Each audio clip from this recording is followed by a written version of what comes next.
Seriously? Do you know what? I've only been on the road for 5 minutes and I've already had a muppet pull out in front of me. This bike has been on my radar for a long time. It's just been a case of finding the right model and the right colour.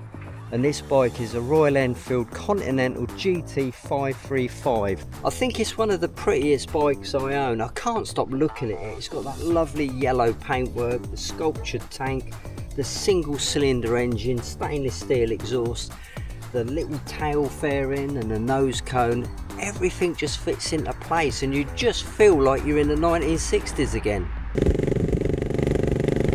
And this is where form matches function. Everything just fits into place.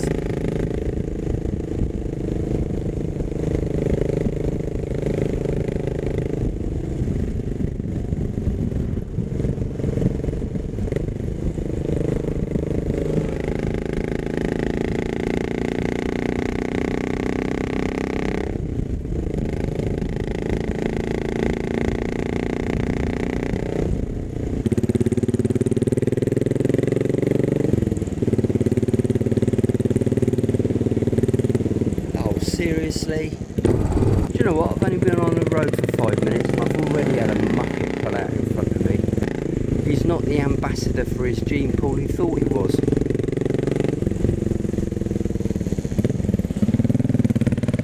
Well, it's got quite a neutral seating position which allows you to move around quite a lot on the bike when you're going into corners. The clip-ons are on the top of the yokes, so it makes it a head down position, but not radical like some Café Racers.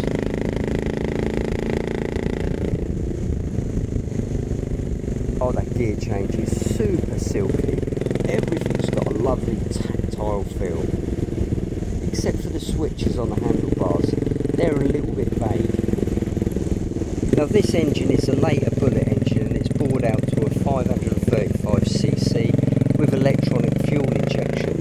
And it's got bigger valves and a few other tweaks, I think.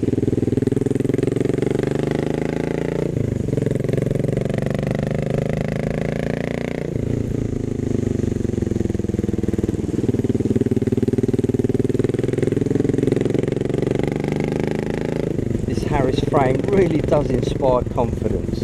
It loves to be chucked into corners. 70 miles an hour gets a little interesting. It turns in fast, combined with that punchy little single cylinder. It rewards you when you get it right. Although made in India, this bike couldn't be more British.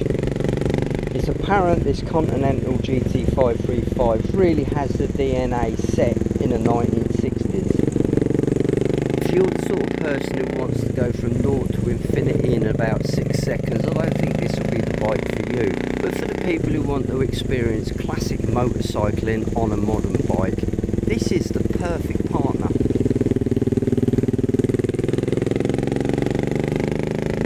I believe the real jewel in the crown is this Harris frame. Now, Harris Performance products are renowned for making top quality chassis for racing. The original Continental GT was released in 1963 and it was a 250cc and it claimed to be the lightest and the best handling bike of its day. Fast forward to 2014 and the Continental GT 535 rolled off the Indian production line. Build quality, fit and finish, well, it's pretty good. It does vibrate quite a lot, so you need to invest in a little bit of Loctite.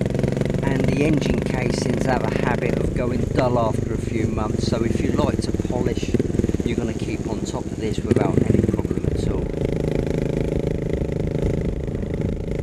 Now the sweet spot on this bike is between 3,000 and 5,000 revs per minute. It red lines at about 5,500, so it does like to be tweaked a little bit. Once you drop the need for speed, this bike all makes sense because it's a power to weight thing, isn't it? And it's got that Harris frame, so you can just chuck it into corners and be confident. It really is rewarding. The 29 brake horsepower engine isn't that powerful, so sometimes when overtaking you may need those prayer beads. I wouldn't want to do a 200-mile ride because it is quite tucked in and the suspension's a little bit hard, but for blatting round those country lanes on the Sunday, it's absolutely perfect. it is just raw motorcycling, and that's what I like about it. You know, there's no gimmickry involved, it's just throttle, brakes and power plus some good handling. So that's really it for my Continental GT. I absolutely love it. It's another bike to the collection, which I didn't really need, but when I went out and looked at it, I come back with it. It's a little bit like when you go and see puppies, you know you're coming back with one, don't you? When it comes to motorcycling, as a rule, if it looks right and it feels right, generally it is right. It's just simple, back to the 60s motorcycling. So that's what I'm going to call this Continental. It's my new time machine, because it takes me back to a time when life was easier, things were simple, and you just enjoyed the roads. Well, if you want to see some more ride out videos, I've got my motorcycle playlist coming up right now.